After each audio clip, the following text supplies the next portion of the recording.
So, this is the second time I'm going to be trying to make this video because the first one didn't work. Life happens. So, I'm going to be making Kurnik Pie, which is a Russian pie. It's usually served around Easter time, and it was the first one out of 100 that we rolled, so that's what we're doing today. As I said, this is the second time I'm making this video, so this is the second time I'm making this pie. It was that good. So, my husband is keeping the top spot, the number 5 stars, for something that really blows the socks off. So this got a 4.5. Really good. So, let's get cooking. My countertop looks like an absolute mess because it is. It has everything on it that I need for this pie. It's a lovely little apron. Anyway.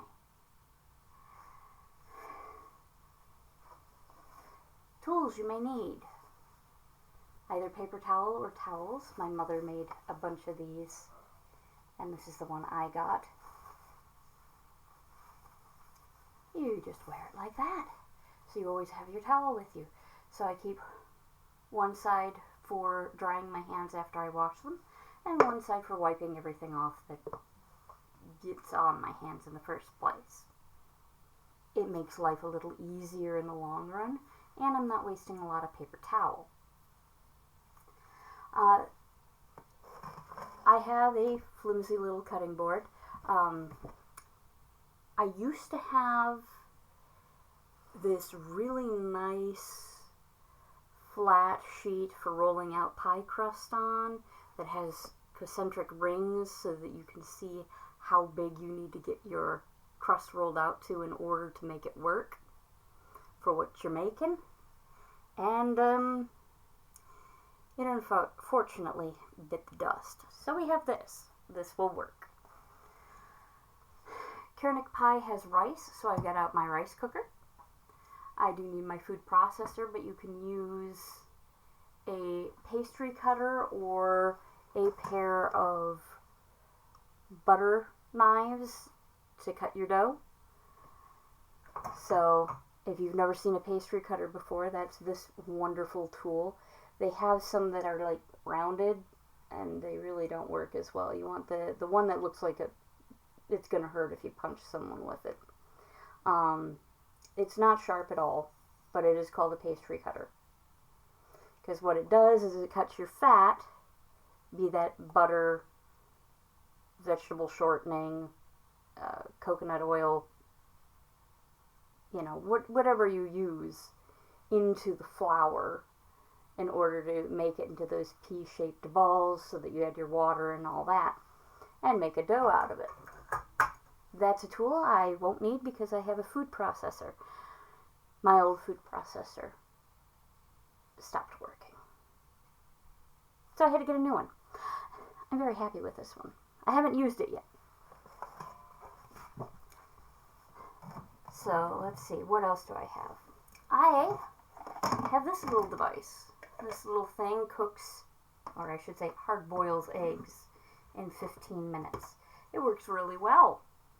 I'm a little surprised. I have my flour container. It's empty at the moment, nice and clean. I just cleaned it because the flour I was using before was a little stale. And trust me, you'll know when your flour goes stale. So I've got a nice big bag to pour into that. So we'll do that now. Hi, Gracie.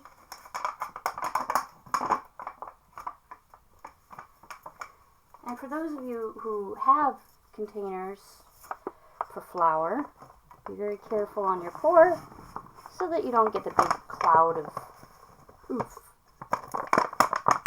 It's hard to do sometimes, but you get used to it. There we go. There's our flour. Garbage can is close by because we're going to need it a lot. I have one of the ones that you can open with your foot, so I won't have to wash my hands every time I try to open up my garbage can. And I just realized I forgot to pull one ingredient out of my fridge. So I'll get that in a moment. So let's go over the ingredient list just to make sure that I have everything out. So I will need eggs. I've got eggs. I'm going to need dill. I've got a package of fresh dill. I'm going to need salt and pepper. Salt, pepper. Parsley. I've got parsley. Chicken. We have a rotisserie chicken that I'm going to pull and shred when the time is right. Right now it's cooling down a little bit because my husband just bought it. And I don't want to burn my little hands. This is something for people who are new to cooking. Let it cool a little. Just let it cool. It's okay. It's going to get cooked again. It's okay if the temperature drops a little bit. Chicken broth. I've got a container of chicken broth. And cornstarch.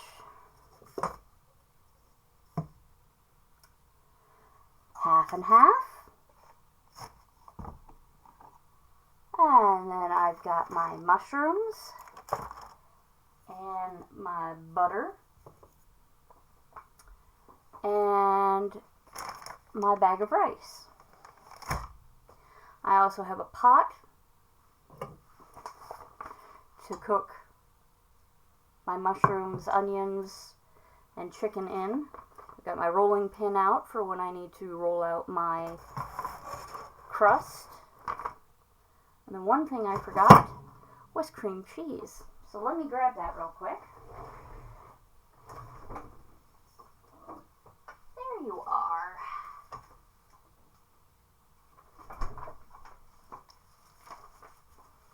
Cream cheese. You might be saying, what about your vegetable shortening? Your Crisco, or is this crust going to be a butter crust? It's kind of a butter crust. It's actually a cream cheese pastry crust. This pie is kind of like chicken pot pie, but not as soupy. And you'll see what I mean as we get going. So now I've got all my ingredients messed up on my counter.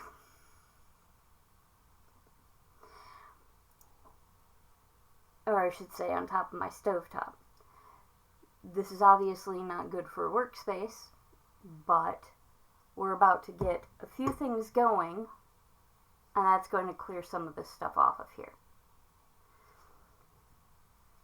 So, for instance, I don't want to start my crust and then have to start my rice and my boiled eggs and then wait for those things at the very end so that I can actually put things together.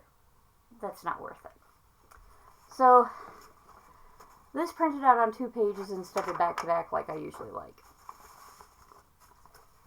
It's always good before you start cooking to make sure you read through your entire recipe so you don't get caught up later. So this wants us to make the pastry first and then the filling and then assemble and put it together. Well, one thing that always drives me crazy when I'm cooking is waiting for the oven to heat up. So, before I even get started on anything, I'm going to heat up my oven. So let's see, we're going to hit bake, 400 degrees, and this will angrily beep at me when it's ready. I think it beeps like 6 times. Next up, let's get the rice going now. Now this recipe actually has you do the rice on the stovetop. I have a rice cooker. If you're lucky enough to have a rice cooker or Instapot or any of those types of things that does the rice for you, please use it. Save yourself the pain of having everything on the stove at once. So we're going to do that. And as I do that, before I wash the rice, I'm going to wash my hands. You'll hear it going. I'm not going to show you me washing my hands because that's kind of silly, in my opinion. Always wash your hands, and you're going to wash your hands a lot in the kitchen. You're always going to wash your hands a lot in the kitchen. Whether you want to or not, you're going to need to. So, just keep that in mind when you're cooking, especially if you're new to cooking. And I hope some people who are new to cooking do find this video, because this is really good, and it's actually pretty simple. So there, my 1 cup of rice. And now this bag can get off my stovetop.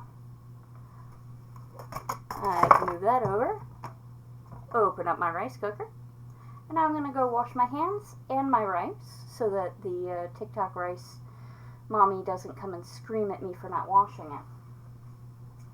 So pardon me for a moment.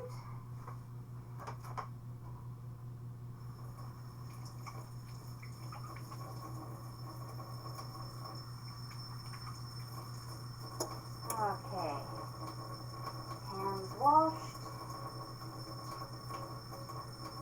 and then we wash the rice.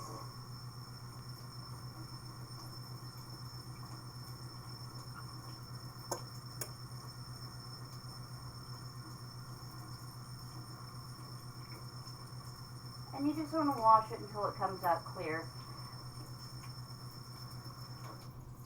This rice brand is pretty good at only needing 1 rinse.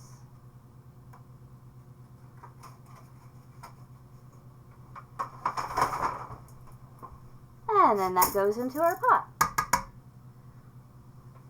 And this goes into the sink. Because we're done with that.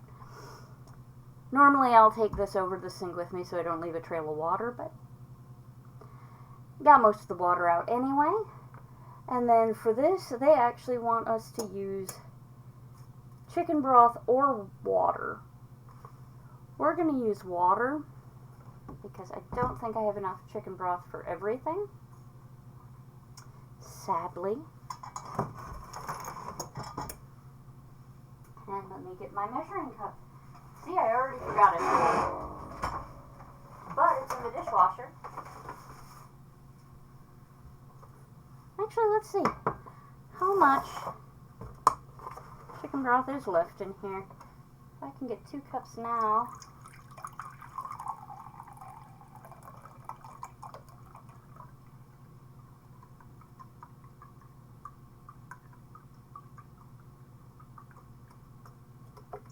Oh yeah, I can make this work.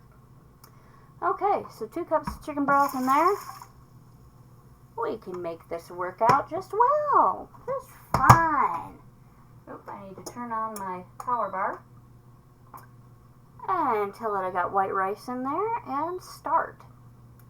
That's going. Now let's boil our eggs. Now you can boil eggs ahead of time.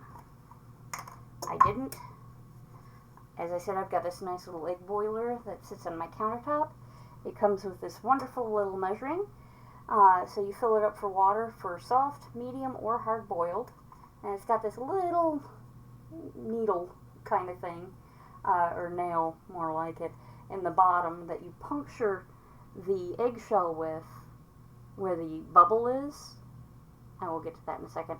In order to make sure that they don't explode. Because I'm sure you've seen the TikToks and videos of people who put raw eggs into the microwave and then they blow up and destroy the microwave. Don't do that.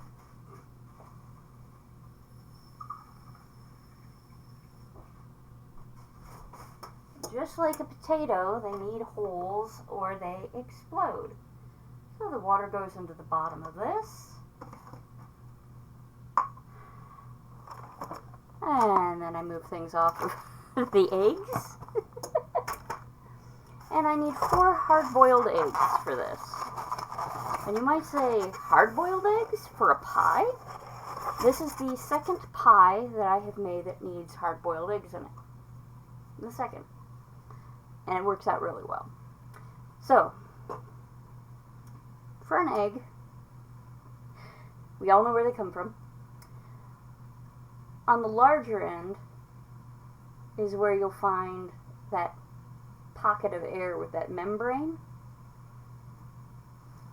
So what you want to do with something like this, hold your egg steady.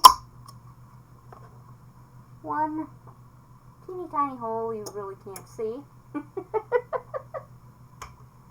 And then it goes in there.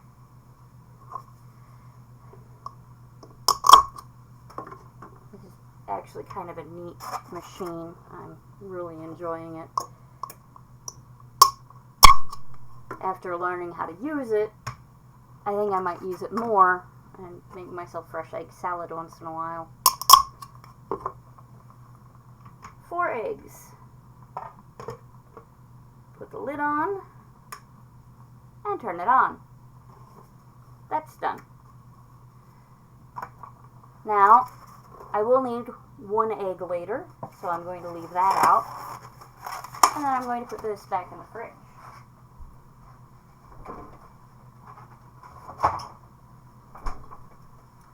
Okay, now we've got our 2 things that are going to take quite some time going, so we don't have to worry about them.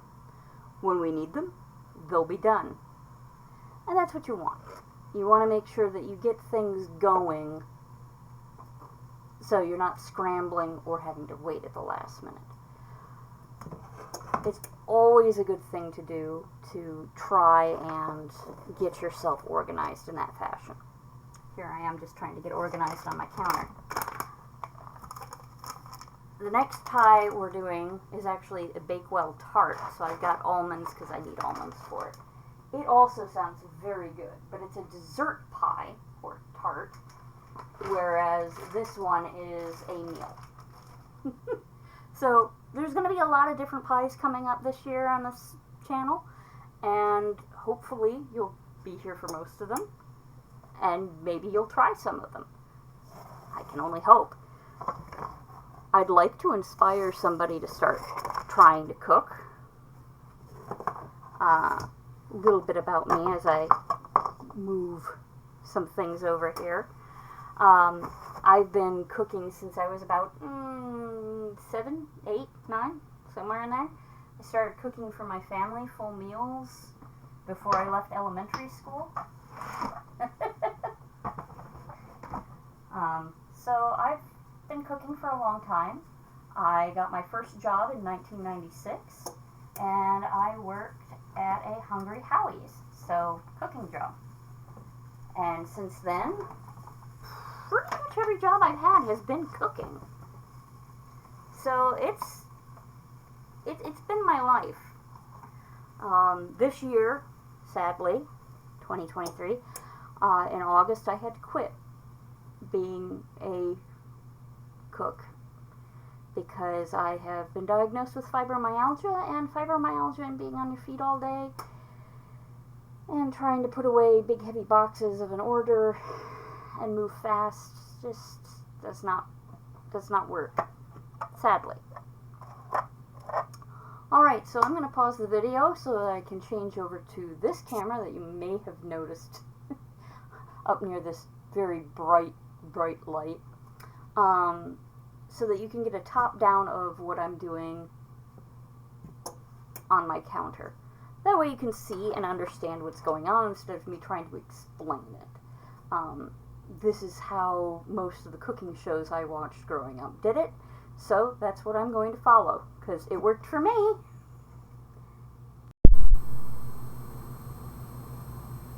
Okay, I'm not sure how my editing is going to go on this, since this is 2 separate videos, because for some reason when I switched cameras it decided that it had to stop the other one and start a new one. So we'll figure that out in the long run. This might be good cooking, bad editing. So here I have my food processor, and so we're now going to make the pastry crust. So for this, it wants me to use the steel blade, which is the only blade I have other than a shredding and slicing blade, which also comes with the machine. If you've never had a food processor or Cuisinart before, as one of the famous brands is. So this is the slicing blade. It's very sharp. Did not cut myself, thankfully. So I would take this out and put this on top if I wanted to slice, say, apples or carrots. And then if I wanted to shred something, I'd flip it over to the other side and it would shred for me. This is for your cheese and such. It's also a very good thing to know and have in your kitchen. If you don't have a food processor, you can get a small one, but I suggest at least an 8-cup one like this, because then you can get your cheese from the store, the bulk log of it, and you can shred it yourself. And shred cheese, it does freeze well, so you can always, when it goes on sale, shred a lot of cheese, toss it in your freezer. The shredding function is also great if you're going to do your own coleslaw, so you're not chopping. And my oven is now ready, so as soon as we're ready, the oven's ready. This is how I like to do it. Now then, I'm going to move a few things out of the way and bring over my butter and my cream cheese and a knife. I know, it's going to be a lot of me moving stuff around because I'm not used to doing videos while I cook yet. So, for this crust, we need a half cup of butter cut into chunks. Half cup is 1 stick. It even says so on the... It's hard to see with that bright light. I'm going to have to do something about that later on. So it tells you 4 tablespoons is a 1/4 cup, 5 1/3 is a 1/3 cup, and 8 tablespoons is a 1/2 cup. 8 tablespoons is a stick. So we're just going to open this up.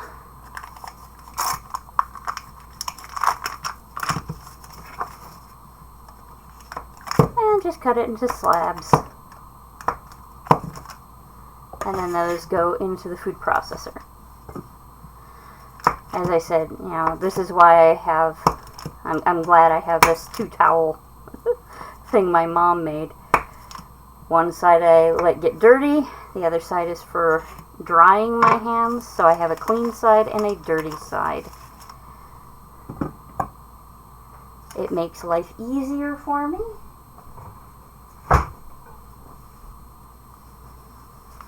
And allows me to keep my hands mostly clean while I'm working. The other thing this crust needs is 4 ounces of cold cream cheese, also cut into pieces.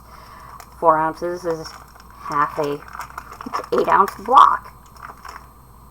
So this I'm going to set there and actually cut.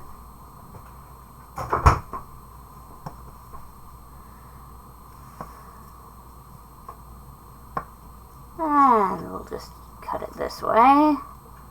And then that way, and then spread that out a bit. So there's our fat for our crust. Without a fat, you're not going to get your golden brown crust and all that. It's just not going to happen. You need the fats. Sorry, people. But considering you've only got 1 crust on this, it's not bad. Alright, so now we need 1 cup of all-purpose flour.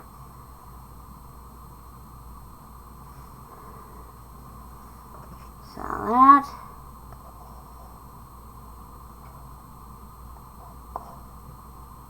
One cup of flour. And it goes.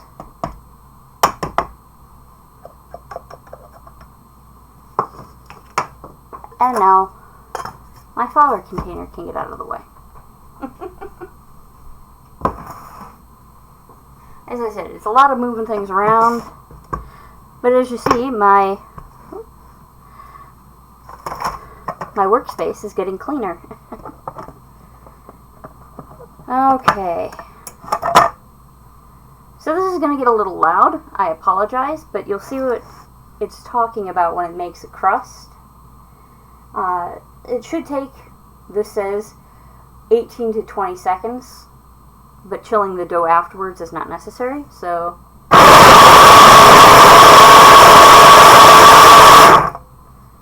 Just so you can see what it looks like. It doesn't look like much at the moment.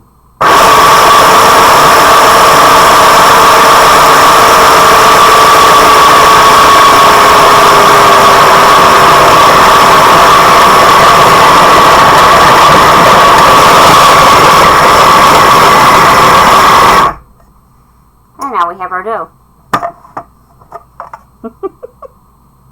See how that works out? This is another reason why having a food processor is so nice. Some of them do come with a plastic dough blade, so if you're going to be making lots of doughs like pizza crust or something, that might be something you want to invest in your future. And as I said, you can get one of these smaller 8-cup ones. If you've got a large family, spend the money, get a really good big one, because then you can use it a lot for a lot of things. Having Taco Tuesday, you can shred a lot of cheese. Okay, so now we're going to go on to the next sort of steps, which of course it starts out with doing our rice. Our rice is already cooking. We don't have to worry about that. So, now what we have to do is move everything off of our burner because we're going to actually be cooking some things. Now, this recipe calls for 2 large onions. My husband and I are not big onion fans. We don't like having big chunks of onion in our food. So I'm using minced onion. You can use it the same way that you use regular onion, especially if there's liquid involved. For us, it's just better. So what we're going to do here is we're going to melt 2 tablespoons of butter. Grab a clean knife.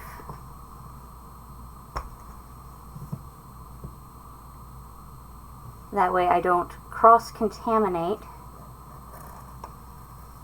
this butter with the cream cheese and the flour. And I'll probably be using this knife again later in order to cut the crust. So I'll just set that aside.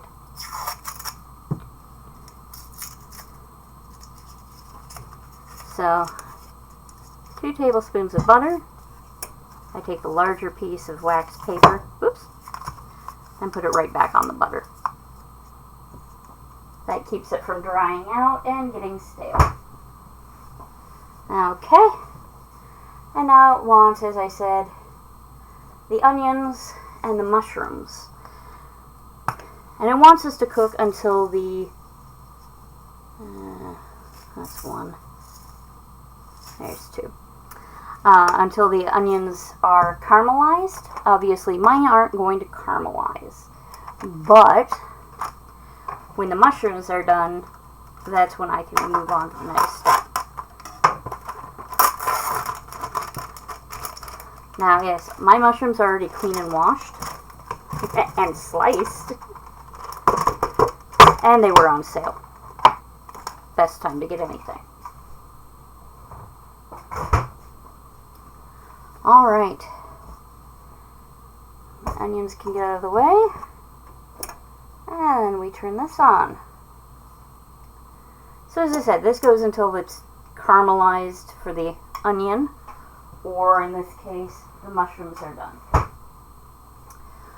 While this is going, I can prepare my next step, which happens to be my chicken. Oh wait, scratch that, I take it back. Chicken is next. After, when this is done with its caramelizing and its cooking, then we add our liquid ingredients to this. So I'm going to get those liquid ingredients prepared first so that when it's ready, I can just move on to that. So for this part, I'm going to need 1 cup chicken broth and the 1 cup half and half. So we're just going to measure those out into the same measuring cup. There's 1 cup of half and half.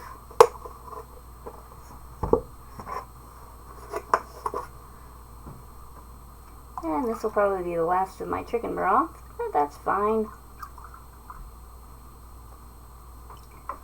Yep, that's the end of it.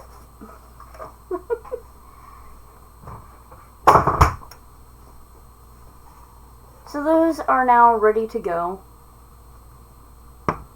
So I'll set that off to the side. I'm going to put my butter and my half and half away so they don't warm up too much.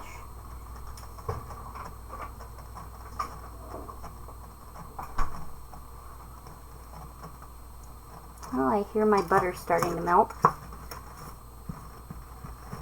And the mushrooms starting to pop a little bit from the moisture in them. Look at the size of that one. Now, if you don't like mushrooms, I'm sorry. I'm not sure how to go about this recipe without mushrooms. I haven't figured that one out yet. There are 2 variations on this recipe, and it says that if you want to go for a vegetarian option, you can use sauteed cabbage instead of chicken. And for the pescatarians out there, or vegetarians, or your meatless Fridays during Lent, you can use salmon instead. That would definitely change the flavor profile by a lot, and I'm not sure if I would enjoy that. I'm not a big salmon girl. I did grow up eating things like salmon patties, where you take the canned salmon and you turn it into a kind of a burger and you fry it up and then you eat that. But not salmon pie. That's just... There are some things that are weird to me that may be normal for you. So on and so forth. So okay, so while this is trying to melt. There it goes. And get going. We're going to shred our chicken. Chicken is much cooler now. I can touch it. Oh, still hot in the center. So we're just going to shred this with our hands because that's fun and messy. And it'll force me to go wash my hands yet again, but that's okay. For the most part,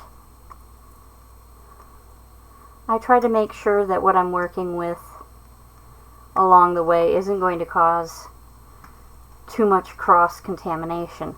Anything that's going to be baked in the oven,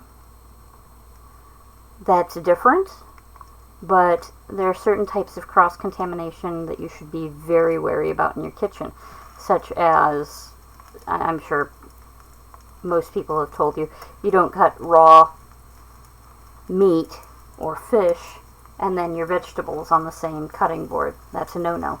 You do your vegetables first and then your meat.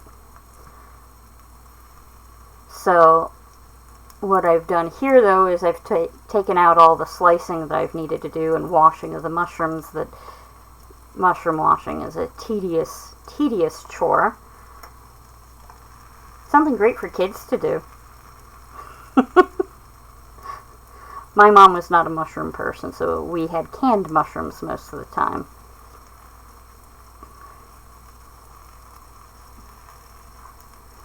As you can see, this is shredding quite nicely. It says diced in the recipe. Shred is fine. If you're cooking chicken at home for this, just remember to dice it before you cook it, because that'll save you this step. And if you are, in fact, going to go that route, partially freeze your chicken first.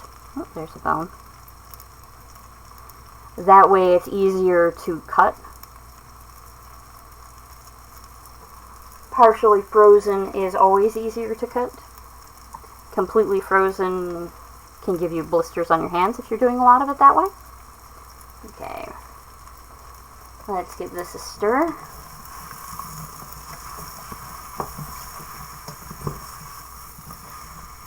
We're just sauteing, really.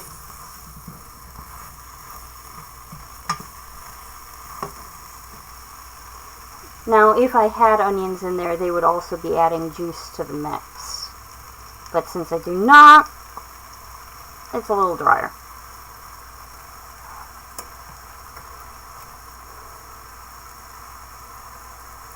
And some dark meat. Oops, that's cartilage. Let's not put cartilage in there.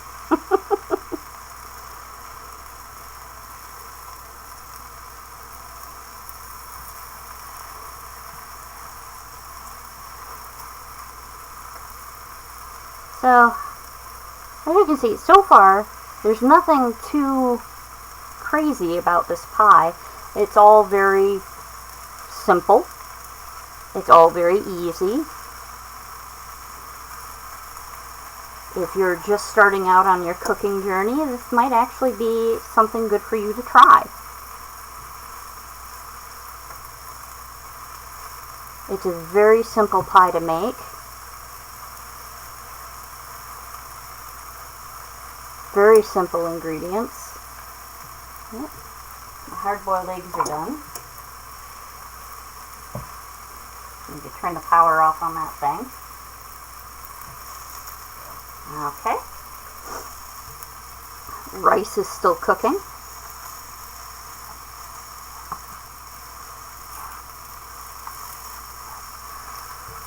To some of you shredding chicken, this looks absolutely disgusting. I'm sorry. But this is the facts of life. And shredding chicken is kind of slimy. I'll admit that. But it's not bad. But if this isn't your thing, you can always buy pre-shredded and such at the store, or canned chicken.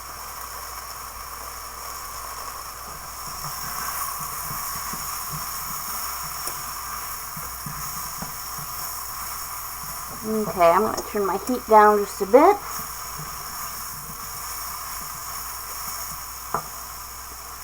And then this is done. So wait. Now I'm going to take this moment to go wash my hands. Ugh.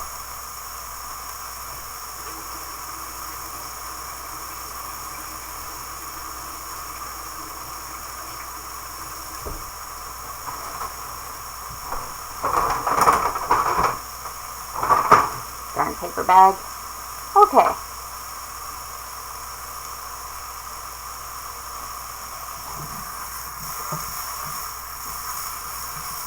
And my mushrooms are letting off some of their moisture. And it's looking pretty good. Mushrooms don't actually take all that long to cook.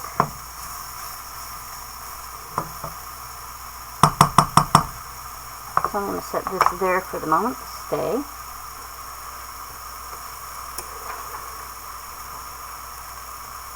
Our next direction is to add our cornstarch and our liquids in. Now, with the cornstarch, don't add it into your liquid. And this goes for soup making. There's something called a roux. You'll see that listed in recipes sometimes. R-O-U-X. And what that means is that you're taking your butter and you're cooking your cornstarch into it this way. Now, this is going to be helpful for many people who do not know this, but if you want something smooth and creamy for your gravies, and you're doing a butter-based gravy with the drippings of something, do it this way. And then you slowly add your liquid in. This way, the moisture from the vegetables or some of the grease from the pan, the drippings, and the butter have a better chance of making sure you don't have any lumps. Otherwise, you can get, I see people with those shakers for drinks that you have that ball in it for your protein powder. You can use something like that in order to make sure that you've got a nice smooth sauce. Okay, so with that in here, it now wants me to bring this up to a boil while stirring constantly.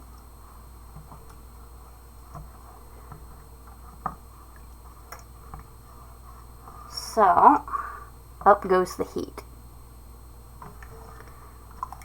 Now this is going to take a minute for it to get going.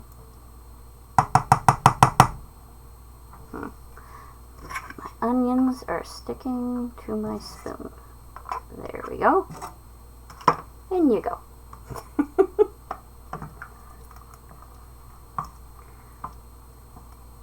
So while that's going, I'm going to grab a container of cold water so I can shock my eggs.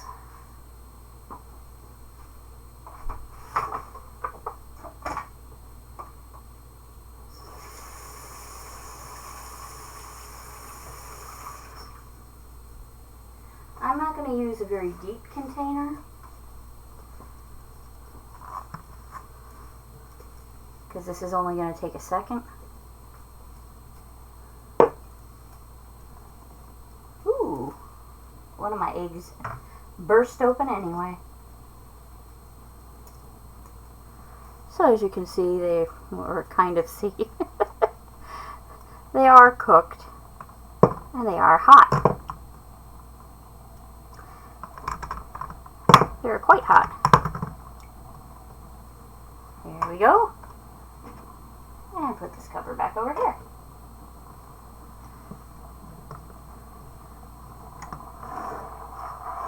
And this is finally starting to go. So we're going to start stirring this. I'm just going to roll my eggs in my cold water a little bit.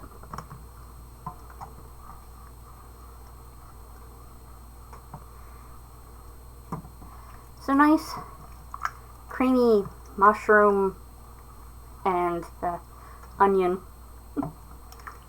sauce, if you will. Though when you make this pie and you bake it off, there will be no sauciness. There won't be any runny liquid, which actually makes it pretty nice. It's a pretty filling recipe. And I think a lot of people are going to enjoy this one. Now, I do intend to make this one around Easter time for my mother-in-law. I'm also considering making this for a potluck and making a much larger batch. And instead of doing a pie pan of it, which is what I'm doing today, actually doing a casserole or hot dish of it. Just because it is good, it is filling, and it's something different. As I said, this is a Russian recipe, or food in Russia. So it's not something you're going to see a lot here in the States, which means I'm pretty much guaranteed going to a potluck, nobody's going to have it.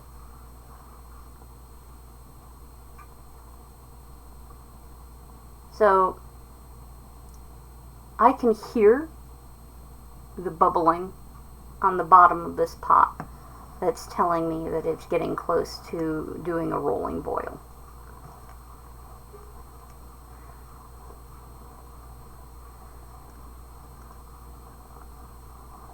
As you cook, as long as you don't have music going, which I usually do,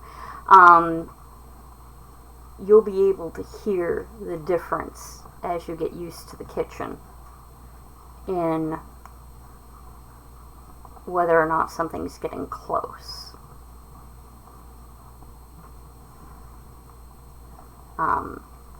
I've been cooking so long I don't need a timer for my pasta anymore. I can stir it and look at it and know how cooked it is. The girls at my final job there were always kind of surprised when I was able to do things like that. Or like I measured the minced onion in my hand. I can actually measure a teaspoon or a tablespoon in my hand and be pretty darn accurate every time because I've been cooking as long as I have. Okay, so now we bring this down to a simmer now that it got up to a boil. And we let that simmer for a minute.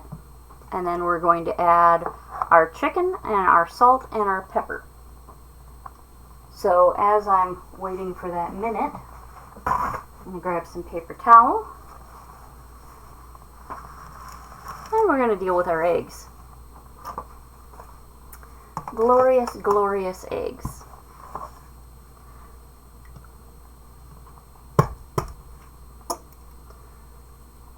So we're just going to peel this apart. Oh, come on. There will always be one egg in every batch that is a pain in the butt to peel. It's almost Murphy's Law. Sometimes you get lucky. Sometimes. These aren't so bad. Although we did get a little weird air pocket there.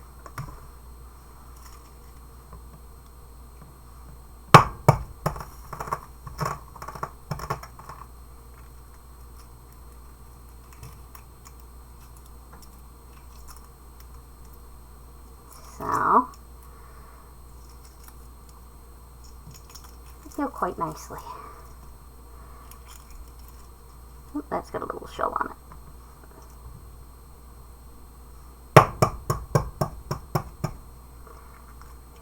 I'll give the simmering a quick stir again. After all, we don't want it to scald to the bottom.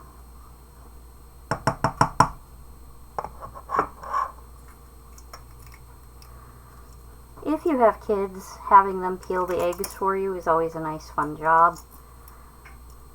Something I had to do when we were doing deviled eggs after Easter and had all those hard-boiled eggs. Oh, there it is.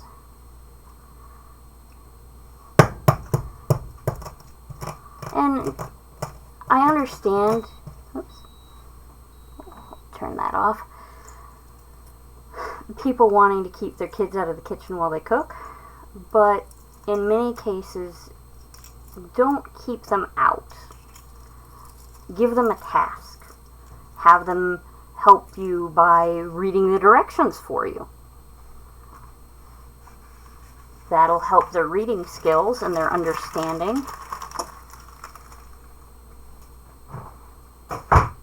And then watching you cook might make them interested in cooking.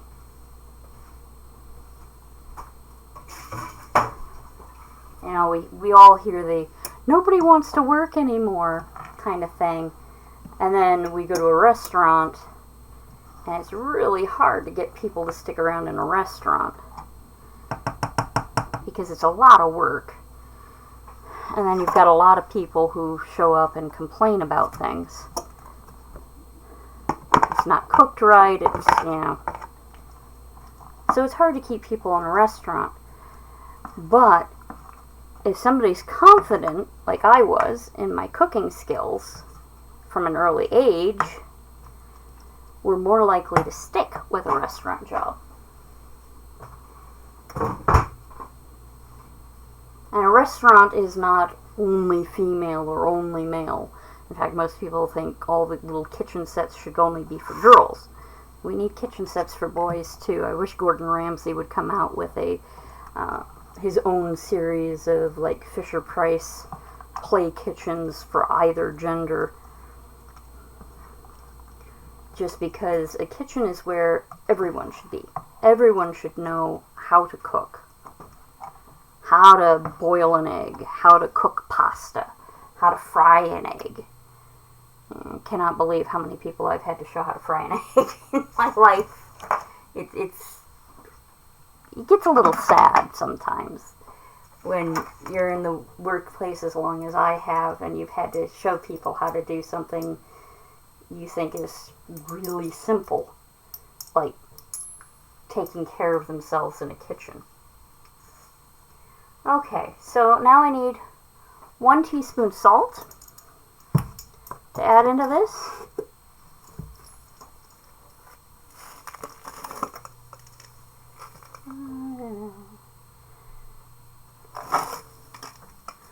That's a little under 1 teaspoon, but that's okay.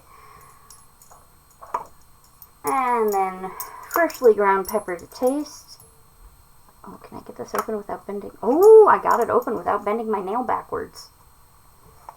A little bit of pepper. And then this is also where our parsley goes in, and they want tablespoons of parsley. Parsley can be omitted, it's not necessary. It has a flavor, but it's not going to change the flavor of your meal all that much to not have it there. It's more for the color. So I don't normally use it, but I'm happy to get rid of it. 2 tablespoons of that.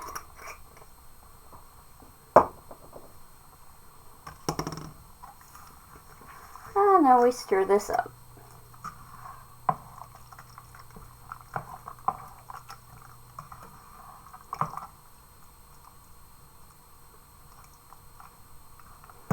And then we are going to take this off the heat. So we're going to turn that off. I'm going to move some things out of the way. And I'm going to get out my pie plate, which is in the dishwasher.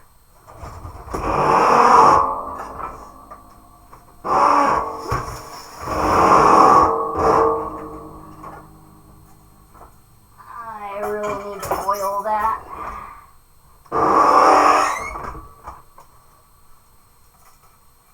I lied, it's not in the dishwasher.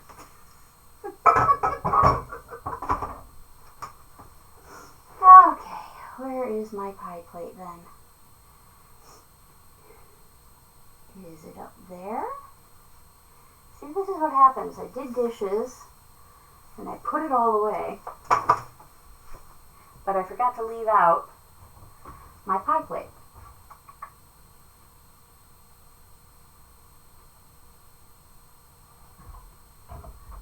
I'll probably have to do a little bit of editing at this point, so that I'm not yapping trying to find my pie plate.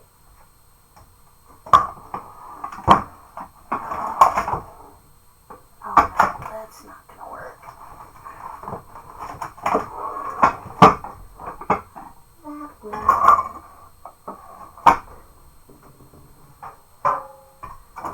That'll work.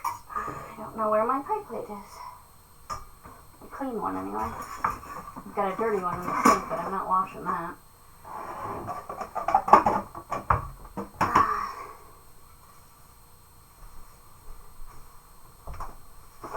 So instead of using a pie plate, we're going to use a square Pyrex. Works just the same. Same thing. Different shape. Sometimes it happens. Alright. We'll need the egg over here. And the dill up there. And there's our rice. Now then, this is a layered dish. Kind of, sort of, but not really. I'm going to grab my rice over here. And then we're just going to use this spoon because it's all going into the same spot. So first, let's fluff that up a bit. I'm going to use part of this on the bottom. It wants to use a third. I'm going to use a little bit more than that, just to get a good coating. And then half of this. Now, as you can see, this is still kind of soupy at the moment. All of that's going to get sucked up by the chicken and by the rice by the time this is actually done cooking in the oven.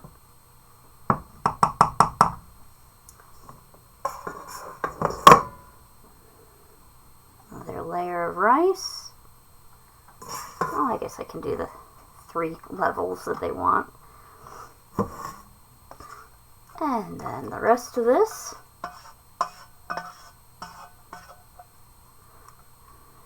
that over. Just like that. Move this pot out of the way. Into the sink with you.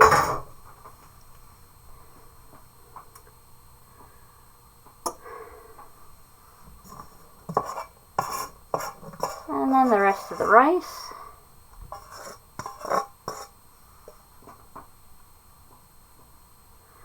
And I'm sure you're looking at those hard-boiled eggs going, how do they fit into this mess? I'll show you. Because now we're going to deal with them. That burner is still hot, so we're going to set this back there.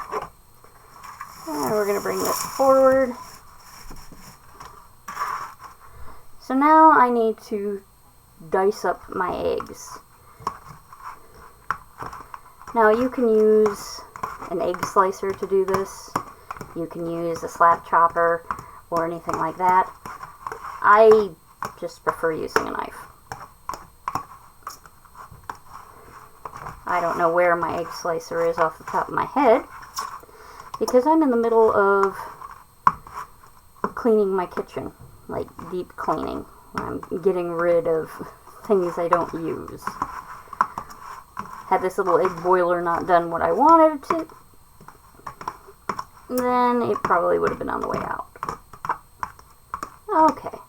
They want small mince, small little teeny bites of egg. I'm fine with some chunks. I've got some chunks on me after all, so why the heck not?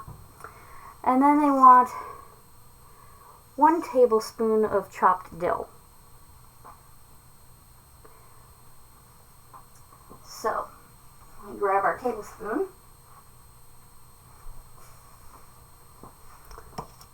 Which I have taken off the ring of the other spoons, just so that I can do this.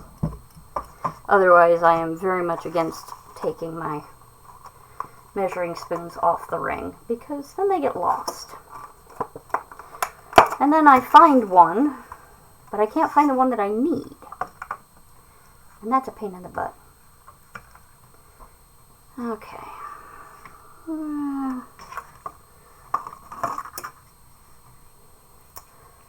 So we don't need the stems. What we need is this leafy green part, this frond, if you will. So that's what I'm just trying to separate here. Oh, this smells so good. I love the smell of fresh dill. It's such a happy smell. It reminds me of my mom had a bridge group. They'd play bridge and they'd come over to the house and my mom would make fresh dill dip. And the house would smell of this and I would love it. And I would always put a ton of it on my broccoli or my cucumbers and tomatoes and all of that just because it was so good. So we're just gonna chop this up a little bit.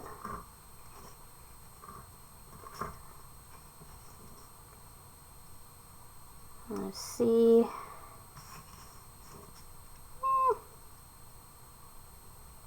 Close, but we could use some more. So, when I first read this recipe, I'm like, there is really no seasoning to this entire dish except salt and pepper and dill. Is that actually going to be enough? The answer is yes. Once the flavors of everything else combine in the oven as it's cooking, it's very much enough. So that all goes in with the eggs.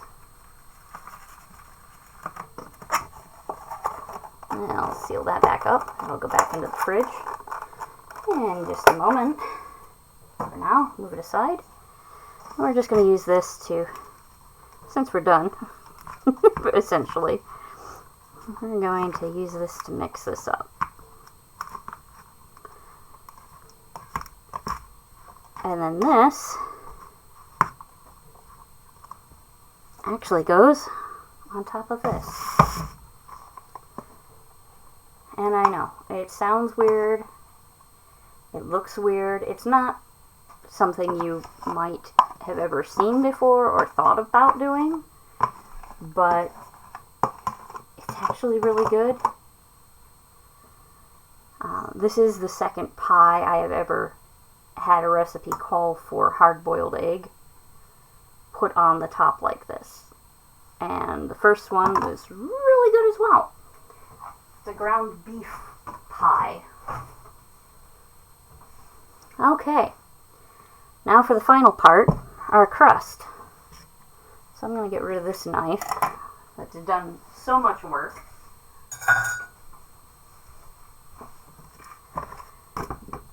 And I'm just going to get that onto my stovetop because I will clear that up later. While this cooks is when I clean. Now, if you've never rolled out dough before, good thing to do, always put down some flour first.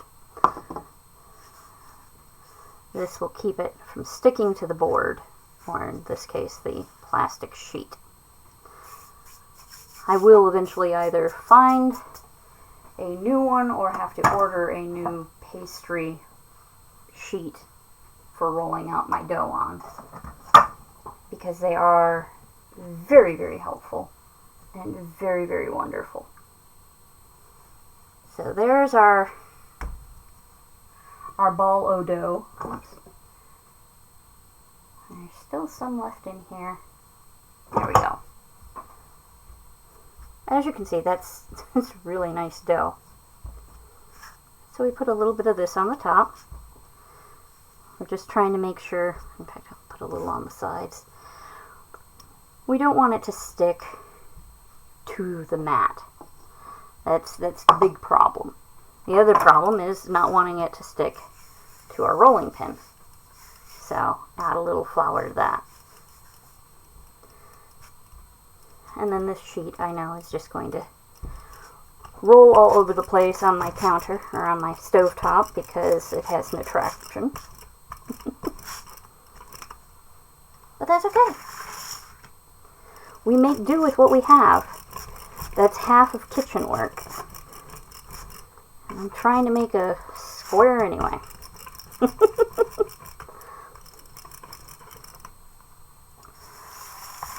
I gotta say, this crust is looking much better than my last one did.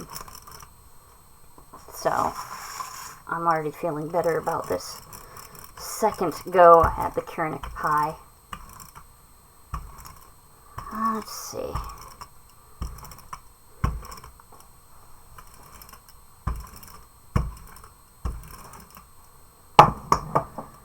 That should be big enough. Now, a nice tip to have: fold your dough. And I'll show you why. Especially with round pies. Fold your dough. Because then you can just unfold it. Now, I don't want to have to cut and get rid of this dough, because I know this turns out nice and flaky. So what I'm going to do is, instead of doing a pretty edging, I'm just going to tuck this in here like that. Okay, I've got to get rid of some of it, unfortunately, but not much. Not much at all. So, tuck it in for bed, just like that. And we'll use our knife that we used for the second bit of butter. And I'm just going to cut a star into it. Now, this is an important part. And if you have one of those ceramic birds, you can put that in the middle. You can cut a fancy design if you like. I'm not going to go fancy. This is to let the steam out so that it doesn't bubble and look wonky as a crust. And now this goes into the oven for 30 minutes. Oh, wait. Before that, though, we have to do an egg wash. And I know some of you are going, what the heck is an egg wash? Egg wash, for those that do not know, is what makes pie crust, or other pastries for that matter, all shiny and nice and brown. They're really easy to do. You just take an egg, scramble that up, and then you essentially paint it onto your... This is not working the way I wanted it to. There we go. Again, using your hands is not for everybody. I've been in the kitchen for so many years. It's amazing what does not gross me out anymore these days. So we'll just give this a nice good egg wash. Now, any leftover egg from your wash, I'm going to put quite a bit on here. You can fry up, give to your dog, give to your cat, toss outside for the local strays, or your raccoons, or your skunks, or what have you. Or you can just throw it up. Up to you. This towel's going into the wash, again, because I'm going to be doing a Bakewell tart as my next pie. That's what we rolled up. Alright. So in this goes, and we'll be back in half an hour.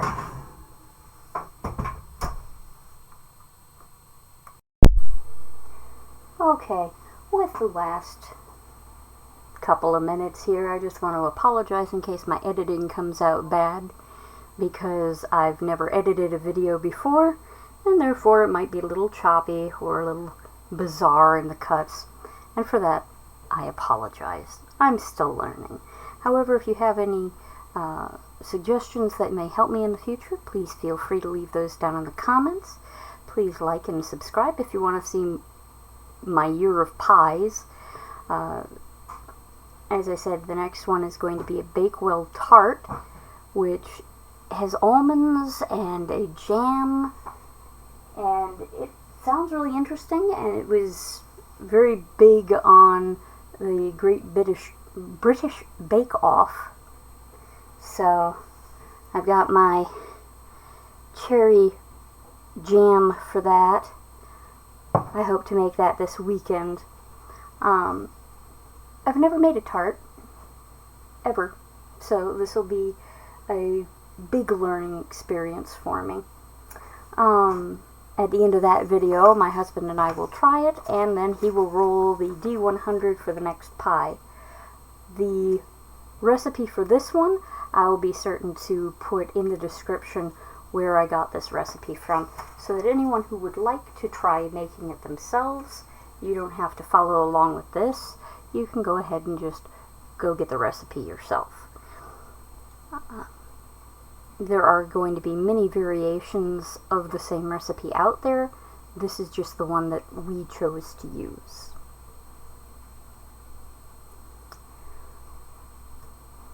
And we have about a minute left on the clock. And I've already checked on the pie once. It is looking absolutely gorgeous.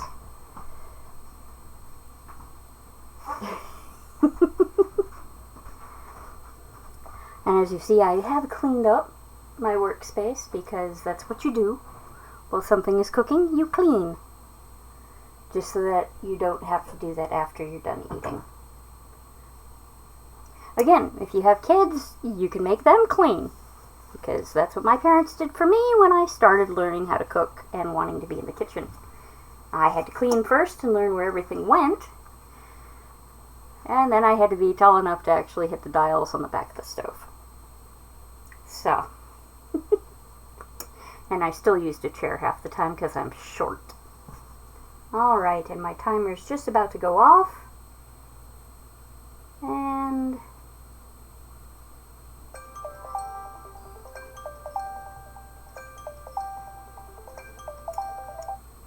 stop that. Turn off my oven. Aren't these cute? Ooh. One Kurnik Pie. Yay! Yay, pie! So as you can see, nice flaky looking crust. This is why I don't do store-bought.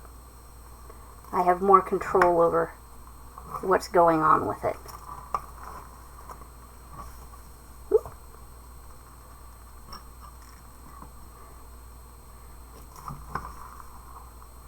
And then there you see how nice that turned out.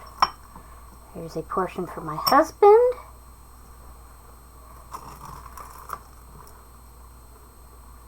As I said, we've already rated this pie 4.5 stars. He's waiting for a 5 for something that really knocks his socks off. But this is definitely going to be a pie that we make somewhat frequently. Alright. Well, thank you for joining me on this journey. And I hope to see you in my next video. Thanks for tuning in.